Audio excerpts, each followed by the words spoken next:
नमस्कार, स्वागत है आप सबका दिन भर की तमाम बड़ी और अहम खबरों के साथ मैं हूं कवींद्र। शुरुआत हेडलाइन से। नेशनल हेराल्ड मामले में कांग्रेस का संसद से सड़क तक विरोध प्रदर्शन। राहुल ने कहा बदले की राजनीति, सरकार ने बताया अदालती कार्रवाई। विदेश पहुंची सुषमा स्वराज, पाकिस्तान के नेताओं से आपसी मसलों पर करेंगी बात। कल हॉट एशिया सम्मेलन में लेंगी हिस्सा।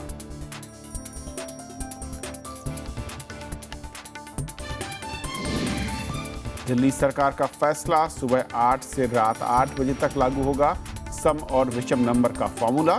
रविवार को कोई पाबंदी नहीं होगी। चेन्नई और पुडुचेरी में बाढ़ के बाद महामारी से निपटना बड़ी चुनौती, स्वास्थ्य मंत्रालय की टीम कर रही है मदद। राहुल गांधी ने कहा राहत न हो राजनीति। मध्य प्रदेश में ऑपरेशन के बाद 48 ने गंवाई रोशनी, एम्स के डॉक्टर ने की जांच रिपोर्ट। कांग्रेस का विरोध।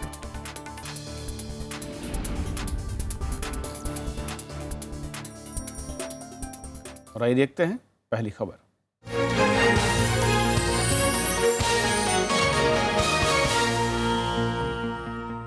विदेश मंत्री सुषमा स्वराज पाकिस्तान के साथ द्विपक्षीय मसलों पर बातचीत के लिए इस्लामाबाद पहुंच गई हैं। सुषमा स्वराज बुधवार को हार्ट ऑफ एशिया सम्मेलन में हिस्सा लेंगी।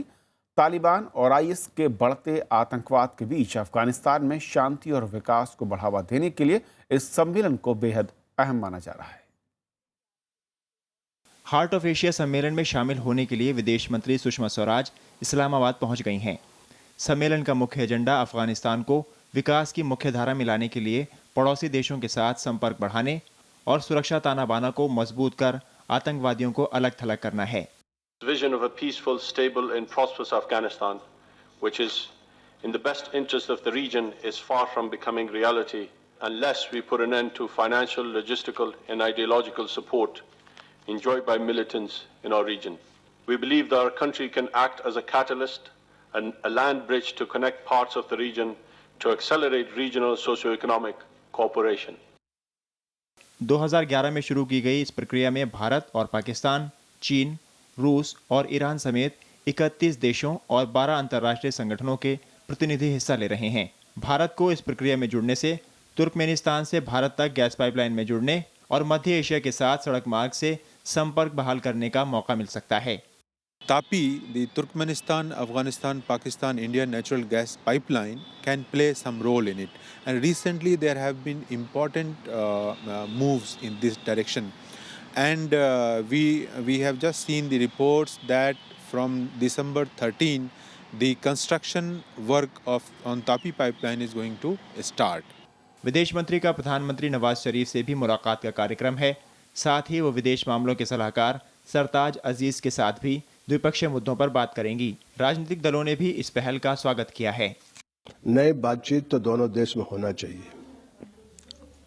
ये हमारा पुराना और बरसों से मत रहा है। हम वार्ता के पक्षधर हैं, लेकिन वार्ता पूरी तरह से टारगेटेड होना चाहिए और उसका कोई नतीजा निकलना चाहिए। इससे पहले राष्ट्रीय सुरक्षा सलाहकार अजीत डोभाल ने रविवार को बैंकॉक में पाकिस्तान के राष्ट्रीय सुरक्षा सलाहकार नसीर जांजुआ के साथ लंबी बातचीत की थी। उस बातचीत में विदेश सचिव एस जयशंकर भी मौजूद थे। पाकिस्तान के साथ जल्दबाजी में कोई नतीजा निकलेगा ऐसा कोई नहीं मानता, लेकिन जो भी हम कहना चाहते हैं वह तभी संभव है जब बातचीत की प्रक्रिया शुरू हो जाए। इसीलिए उलझनों से दूर रखते हुए बैंकॉक में पहले एनएसए और फॉरेन सेक्रेटरी ने बात की और अब विदेश मंत्री सुषमा स्वराज इस्लामाबाद में जाकर प्रधानमंत्री नवाज शरीफ से भी बात करेंगी। राज्यसभा टेलीविजन के लिए कैमरा पर्सन शिव कुमार के साथ दिल्ली से अखिलेश सुमन। और इस पूरी यात्रा पर और अपडेट के साथ अखिलेश सुमन जुड़ रहे हैं हमारे साथ। अखिलेश, हार्ट ऑफ एशिया सम्मेलन में हिस्सा लेना है, लेकिन उस सम्मेलन के एजेंडे से अलग यतर मैं कहूँ कि सबकी नज़रें वहाँ पर सुषमा स्वराज की मुलाकातों और उस एजेंडे को लेकर है। क्या जानकारियाँ मिल रही हैं आपको? देखिए, इस बात में सबसे पहली बात तो ये बता दूं कि 8 बजे सरताज अजीज जो प्रधानमंत्री नवाज शरीफ के विदेश मामलों के सलाहकार हैं, उन्होंने सुषमा स्वराज के लिए एक भोज का आयोजन किया है।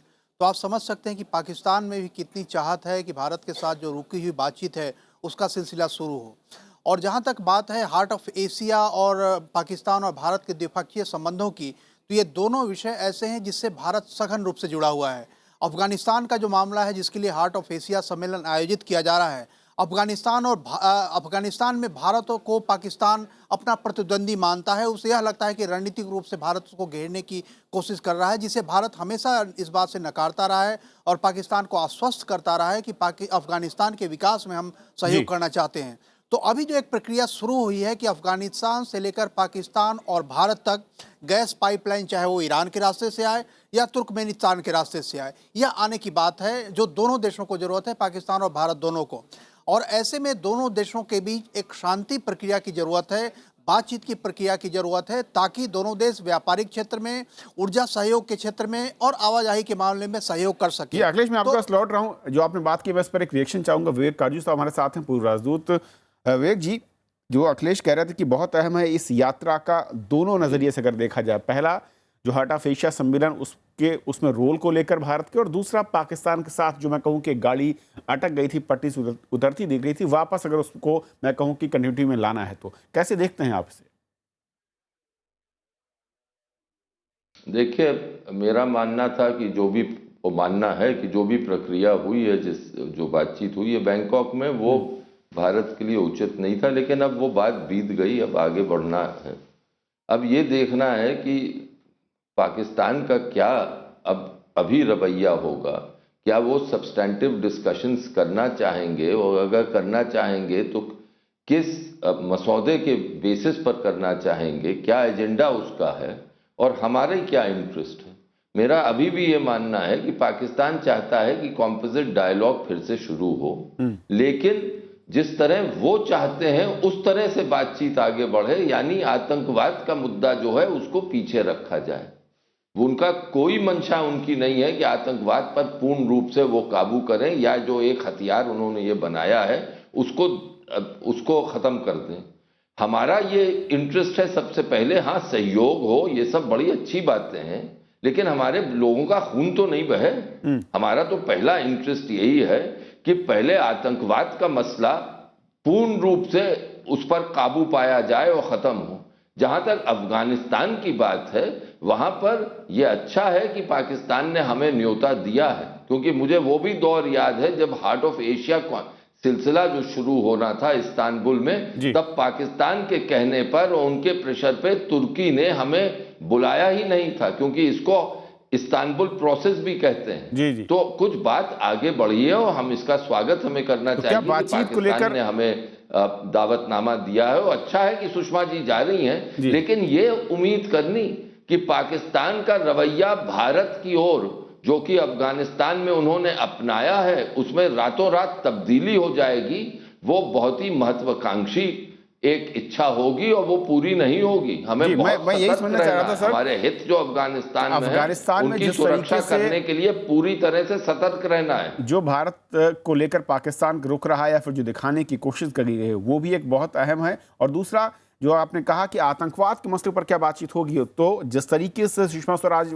जो पहुंची है वहां पर, उसके बाद उन्होंने ट्वीट भी किया है कि रिश्ते बेहतर करना प्राथमिकता है। क्या ऐसा लगता है कि एक अंडरस्टैंडिंग बनती हुई दिखी है कि अब आतंकवाद पर भी बातचीत होगी, तभी शायद इस तरह का रिएक्शन भारतीय पक्ष की ओर से, विदेश मंत्री की ओर से है?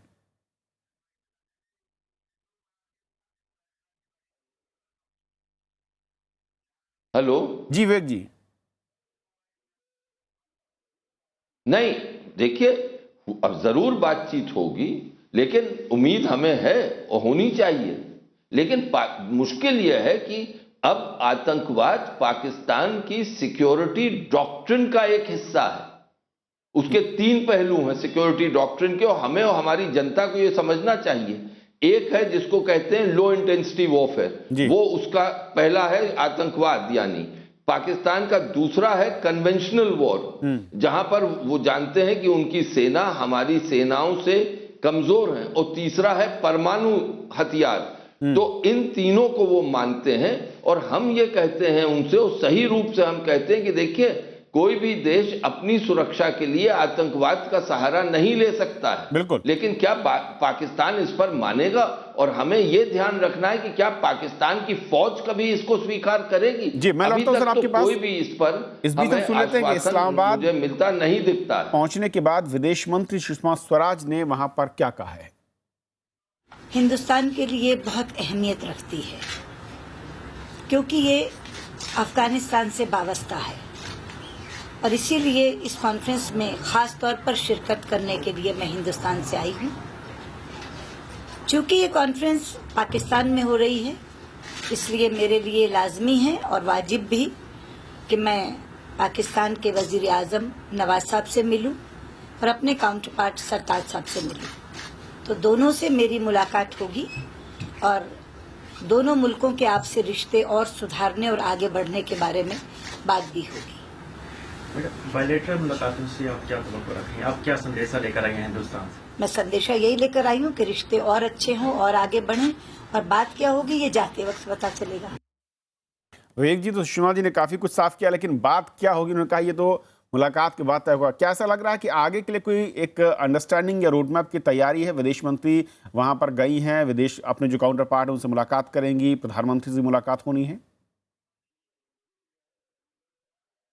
देखिए, मुश्किल यह है कि अभी तक सरकार ने कुछ बताया नहीं है और सरकार ने कहा है कि संसद को वो जब सुषमा जी लौट आएंगी तब बताएंगी, और वो भी अपनी तरह से ठीक है जी। लेकिन एक चीज अगर आप देखिए, सुषमा जी ने बहुत ही संतुलित तौर से अपने लफ्जों का, अल्फाज का इस्तेमाल किया और उन्होंने ये नहीं कहा कि आतंकवाद हमारे लिए बहुत ही इंपॉर्टेंट मसला है और वो इसलिए क्योंकि वो वातावरण नहीं खराब करना चाहती हैं। वो ठीक है, डिप्लोमेटिक लिहाज से वो ठीक है, लेकिन मुझे पूरा आश्वासन है और विश्वास है कि जब अपनी बातचीत के बाद वो कहेंगी तो वो जरूर ये कहेंगी कि हमने पाकिस्तान से फिर ये मांग दोहराई है कि आतंकवाद खत्म होना चाहिए। अब क्या हम कितनी लोच दिखाएंगे? अभी तक तो बैंकॉक की मीटिंग ने साफ कर दिया कि जितनी लोच हमने बहुत लोच दिखाई, और जैसे मैंने आपसे पहले कहा, मेरा मानना है कि लोच ये ठीक नहीं है, क्योंकि पाकिस्तान के जो जनरल साहबान हैं वो इससे प्रोत्साहित होते हैं। जी जी, ये मेरा मानना, मुझे लगता है कि इतिहास भी इसी का गवाह है। लेकिन अब ये हो चुका, तो अब देखना है कि जो पाकिस्तान से बातचीत हुई है, क्या उन्होंने कुछ उम्मीद दिखाई है? चलिए, यानी कि नजर रहेगी आगे कि आतंकवाद को लेकर क्या उम्मीद दिखाते हैं या फिर कार्यान्वित होंगे, वो तो भविष्य दिखाएगा। जी जी, विवेकाडू साहब बहुत बहुत शुक्रिया आपका। अखिलेश तुमान, आपका भी शुक्रिया ताज़ा अपडेट देने के लिए। उधर जिसकी बात विवेकाडू कर रहे थे कि एनएसएस स्तर की जो बातचीत हुई है, अमेरिका ने उसका स्वागत किया है। आपको बता दें कि बैंकॉक में रविवार को दोनों देशों के नेता के बीच बातचीत हुई थी, मुलाकात हुई थी। अमेरिका ने कहा कि दोनों देशों के बीच संबंधों का सामान होना इस पूरे इलाके के लिए महत्वपूर्ण है। अमेरिकी विदेश मंत्रालय के मुताबिक वो तनाव कम करने के लिए भारत और पाकिस्तान के सभी सकारात्मक कदमों का समर्थन करते हैं। अमेरिका ने इस्लामाबाद में हो रहे हार्ट ऑफ एशिया शिखर सम्मेलन कराने के पाकिस्तान की पहल का भी स्वागत किया। इसमें भारत की ओर से विदेश मंत्री सुषमा स्वराज और अफगानिस्तान के राष्ट्रपति अशरफ गनी समेत कई नेता इसमें शामिल हो रहे हैं।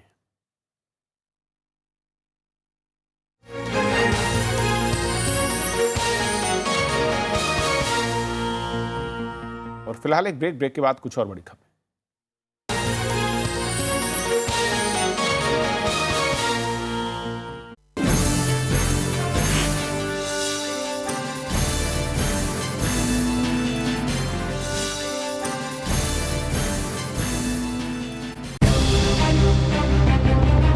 हवा में घुलता जहर, चारों तरफ हर पहर, कैसे लगेगी लगाम, कैसे बदलेगा शहर। देखिए विशेष जहरीली हवा आज शाम 7:30 बजे।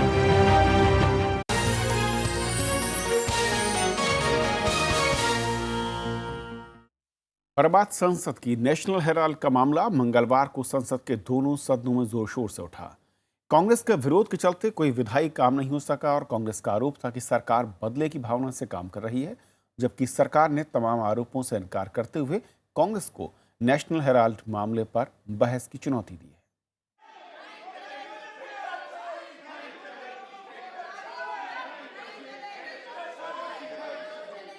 सिर्फ कांग्रेस पार्टी के लिए नए कार्यक्रम आएंगे, लेकिन मुझे लगता है सरकार बन गई, अब डेवलपमेंट की तरफ हम जाएंगे, विकास की तरफ जाएंगे, गरीबी हटाने की तरफ जाएंगे, नए कार्यक्रम आएंगे। लेकिन मुझे लगता है कि उस एजेंडे में और बढ़ोतरी हुई है। अब सिर्फ कांग्रेस मुक्त नहीं बल्कि विपक्ष मुक्त भारत की बात चल रही है।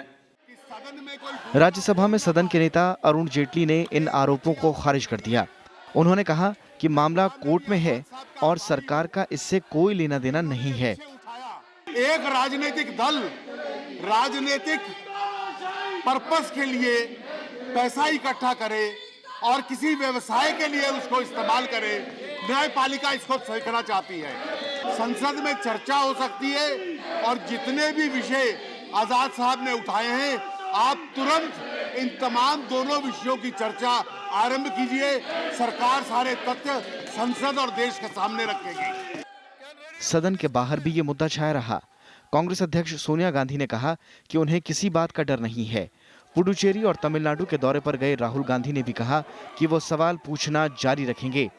मैंने ये कहा ये सवाल पूछा, मैं इंदिरा जी की बहू और किसी से नहीं डरती। Right now, do this type of vendetta politics and make me stop asking questions about what I've been asking. I'm going to put pressure on the government and I'm going to continue to do my job. Lok Sabha में भी यही स्थिति रही। प्रश्नकाल शुरू होते ही कांग्रेस सदस्य अवरोध करने लगे और इस वजह से कार्यवाही में बार-बार गतिरोध आया। टीएमसी ने भी आरोप लगाया कि सरकार बदले की भावना से काम कर रही है, इसलिए सदन की कार्यवाही नहीं चल रही है। कृति मिश्रा के साथ Pranav Goswami, Rajya Sabha TV. National Herald मामले में कांग्रेस अध्यक्ष सोनिया गांधी और उपाध्यक्ष राहुल गांधी को 19 दिसंबर को कोर्ट में पेश होना होगा। इस मामले में सोनिया और राहुल के साथ 7 और आरोपी हैं। सोनिया गांधी के वकील अभिषेक मनु सिंघवी ने कहा कि उनके मुवक्किल कोर्ट के सामने पेश होने को तैयार है। नेशनल हेराल्ड मामले में कांग्रेस अध्यक्ष सोनिया गांधी और उपाध्यक्ष राहुल गांधी को फौरी राहत मिल गई है। कोर्ट ने उन्हें मंगलवार को पेशी से छूट देते हुए 19 दिसंबर को दोपहर 3 बजे पेश होने का निर्देश दिया है। इस अश्योरेंस पर इस विश्वास दिलाया जो इन्होंने कोर्ट को, जिसको कोर्ट ने लिखा है ऑर्डर में कि the court directs all the accused to be present on 19th, तो 19th को 3 बजे सब उपस्थित रहेंगे। इससे पहले दिल्ली हाई कोर्ट ने सोमवार को समन रद्द करने की उनकी याचिका खारिज कर दी थी। कोर्ट ने निजी पेशी से छूट देने से भी मना कर दिया था। हमारा मानना है कि कानून के आधार पे हमारा अत्यंत पुरजोर मजबूत केस है। हम उसको मजबूती से सभी विभिन्न कानूनी फोरम पे रखेंगे। हमें आश्वासन है कि हम इस केस को कानूनी आधार पे जीतेंगे। इस मामले में सोनिया और राहुल के अलावा सुमन दुबे, मोतीलाल वोरा, ऑस्कर फर्नांडिस, सैम पित्रोदा और कंपनी यंग इंडिया लिमिटेड आरोपी हैं। स्वामी का आरोप है कि नेशनल हेराल्ड पर कब्जे के लिए फंड की गड़बड़ी और जालसाजी की गई है। रविंद्र सिंह शौरान, राज्यसभा टीवी। दिल्ली की सड़कों पर 1 जनवरी से सुबह 8 बजे से रात 8 बजे तक इवन और ऑड नंबर की गाड़ियां तारीख के हिसाब से चलेंगी। नए साल के पहले दिन 15 दिनों तक दिल्ली सरकार इस अभियान को प्रयोग के तौर पर चलाएगी। हालांकि सरकार ने कहा कि रविवार को गाड़ियों के चलाने पर कोई पाबंदी नहीं होगी। दिल्ली में बढ़ते प्रदूषण पर नकेल लगाने के लिए दिल्ली सरकार ने सख्त कदम उठाने का फैसला किया है। सड़कों पर बढ़ती गाड़ियों की तादाद कम करने के लिए अब 1 जनवरी को 1, 3, 5, 7 और 9 नंबर की ही गाड़ियां सड़कों पर चलेंगी। इसके दूसरे दिन यानी 2 जनवरी को 0, 2, 4, 6 और 8 नंबर वाली गाड़ियां सुबह 8 बजे से रात 8 बजे तक। दिल्ली सरकार ने जनवरी के पहले 15 दिनों तक इसे प्रयोग के तौर पर चलाने का फैसला किया है। हम लोगों ने ये फैसला किया है कि 1 से 15 तारीख तक पहले चरण में ये इवन ऑड नंबर का जो अभियान है वो पहले चरण में चलेगा। 15 के बाद इसकी पूरे 15 दिन की समीक्षा होगी और उसके अनुरूप फिर आगे की रूपरेखा सरकार तय करेगी। इस दौरान दिल्ली के 200 जगहों पर प्रदूषण सैंपल की जांच की जाएगी। हम लोगों ने ये निर्णय लिया है कि 25 दिसंबर से पहले हर तरह का जो लोगों के मन में शंका है, सवाल है, उसका एक कंप्लीट ब्लूप्रिंट 25 तारीख से पहले ये ज्वाइंट टीम है, ये पब्लिक के सामने रख देगी। फिलहाल ये नियम 2 पहिया वाहनों और दिल्ली में बाहर से आने वाली गाड़ियों पर लागू होगा या नहीं, इसका फैसला लिया जाना बाकी है। अनु दीवान, राज्यसभा टीवी। पानी घटने के बाद अब चेन्नई में सबसे बड़ी चुनौती महामारी को फैलने से रोकना है। इस चुनौती से निपटने के लिए केंद्रीय स्वास्थ्य मंत्रालय ने 7 सदस्यीय टीम भेजी है, जो स्थानीय प्रशासन को लगातार सलाह दे रही है। इस बीच कांग्रेस उपाध्यक्ष राहुल गांधी ने आज पुडुचेरी और तमिलनाडु के बाढ़ पीड़ित इलाकों का दौरा किया। उन्होंने कहा कि बाढ़ पीड़ितों तक राहत पहुंचाने में राजनीति नहीं होनी चाहिए। कांग्रेस उपाध्यक्ष राहुल गांधी ने मंगलवार को पुडुचेरी और चेन्नई के बाढ़ पीड़ित इलाकों का दौरा किया। राहुल गांधी सबसे पहले पुडुचेरी पहुंचे और पीड़ित लोगों की परेशानियां जानी। इस दौरान राहुल गांधी ने कहा कि ये वक्त राजनीति के बजाय जरूरतमंद लोगों तक राहत पहुंचाने का है। That instead of doing politics at this time, we try and make sure that the people of the state of Tamil Nadu and Pondicherry are given the relief that they need. So I think right now the effort should be in trying to get as many people help as possible. इसके बाद राहुल गांधी ने तमिलनाडु के कडलूर और चेन्नई के इलाकों का जायजा लिया। चेन्नई और आसपास के इलाकों में पानी कम हो गया है। जो इलाके पानी में डूबे थे उनमें अब बीमारी का खतरा बढ़ गया है। जगह जगह क्लोरीन का छिड़काव किया जा रहा है। महामारी के खतरे से निपटने के लिए केंद्र भी लगातार राज्य सरकार से संपर्क बनाए हुए है। हमारी 7 मेंबर टीम वहां गई है और वो उनको टेक्निकल एडवाइस दे रही है। दवा वहां माकूल है, वहां पर डॉक्टर्स माकूल हैं। मैं रेगुलर टच में हूं। चेन्नई पासपोर्ट का क्षेत्रीय कार्यालय पीड़ित लोगों के लिए शनिवार को चेन्नई के 3 पासपोर्ट सेवा केंद्रों में विशेष पासपोर्ट मेला आयोजित करेगा। इस बीच तमिलनाडु के कई हिस्सों में उत्तर पूर्वी मानसून के तेज होने से दक्षिणी और अंदरूनी इलाकों में भारी बारिश हुई।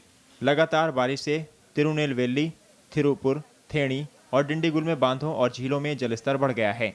Bureau report, Rajya Sabha TV. Madhya Pradesh के बड़वानी में मरीजों की रोशनी जाने का मामला अब तूल पकड़ रहा है। कांग्रेस कार्यकर्ताओं ने आज सरकार के खिलाफ जमकर प्रदर्शन किया। उधर जांच के लिए गई एम्स की टीम का कहना है कि ज्यादातर मरीजों की आंखों की रोशनी वापस आने की अब कोई उम्मीद नहीं।